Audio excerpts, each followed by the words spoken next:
يقع في خطأ زي ده وبعدين يحاول يقتل نفسه. ليه؟ لأن النفس لا تقتل، السلوك يكره.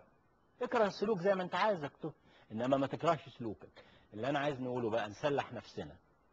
احنا عايزين نفهم يعني ايه الحب، لغاته هي ايه، ركائزه هي ايه، نهايته من البداية هي ايه. ناخد بالنا من الحكاية دي. محمد، في نهاية الحلقة من تجاربك اللي مريت فيها بماذا تنصح الفتيات والشباب؟ اولا ان يعرفوا ان موضوع يعني الحب لو هم ناويين على علاقه، لو هو فاكر يعني ما ينخدع، ده قرار مصيري جدا، واحد من القرارات المصيريه في حياه الانسان. فمش مش اي حد مؤهل، ولازم يتعمل له عمليه تمحيص عقبال ما كل واحد فيهم يلاقي التاني. مش اي حد يكون موجود. الفتيات مش اي كلام يتقال يبقى هو ده الحقيقه، لان الكلام بيبقى سهل، الفعل بيبقى صعب. اعتقد ان هي ممكن تطلع طاقة الحب دي في حاجات تانية. هي لو فكرت تساعد، ودي حقيقة، ده مش كلام مثالي ولا كتب، ده انا عملت شغل. لو فكرت تساعد، لو فكرت ايتام، لو فكرت الحاجات دي هتطلع الغريزة بجد. طبعا مش بنفس القوة، ولكن هتقدر تستحمل لحد ما ربنا يبعث لها الشخص المناسب. شكرا يا اخوي على هذه الصراحة، وانا سعيد جدا بالنتيجة اللي وصلت فيها. لكن ننصح حقيقة أن تجلس شوي مع استشاري على أساس تمسح التجارب المريرة اللي مريت فيها وتبدأ حياتك من جديد إن شاء الله. مريم، شو نصيحتك للناس في هذه التجربة؟ هلا أنا بنصح كل البنات بالتجربة اللي بمرقوا فيها. مثلا لو إجا شاب بتعرف عليها، لو حست من الأول إنه هو من جد معها بالعلاقة، ما بلا. ولو حست انه الشاب كان جدي معه بالعلاقة وبده يوصل لشيء بعيد، مثلا يتجوزها، بتخبر اهلها. اما لو كانت قريبة منها تخبرت الا انا في شاب بده يتعرف عليه، بده يحكي معي، خليها تتعرف عليه الام. ولو وافقت، لو شافت انه هو منيح، اوكي بتكمل علاقة، انه لو تحتني بالجواز. غير هيك بلاها. شكرا يا عم راشد، بارك الله فيك. استاذة اسماء، كلمة الختام لك. أنا أقول إن حواء المحرومة داخل البيت قنبلة موقوتة، فلازم نلتفت لها ونهتم فيها ونعطيها كل ما تستحقه.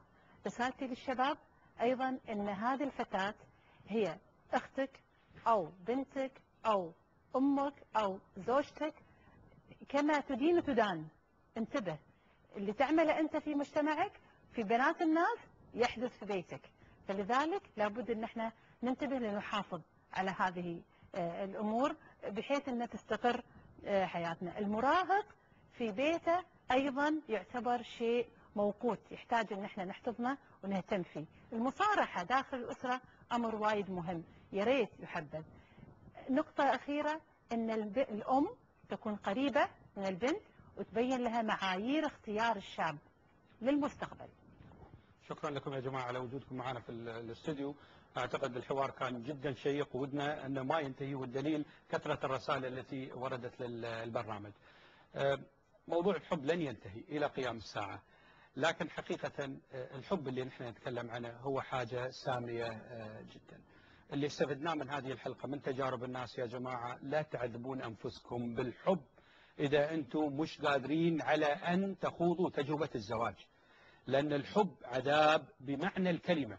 وكل الناس اللي مروا بتجارب الحب خارج نطاق الحياة الزوجية أصيبوا بانتكاسات وأمراض نفسية مختلفة ومتعددة يمكن ما يتكلمون عنها، لكن التجارب اللي مرت علينا في البرنامج تثبت لكم صحة كلامي. فنصيحتي لكم لا تخوضوا في هذا الكأس وتشربوا منه إلا لما تكونون جاهزين للزواج، وإلا كل سنة تمر عليكم بعيدا عمن تحبوا ستكون سنة عذاب.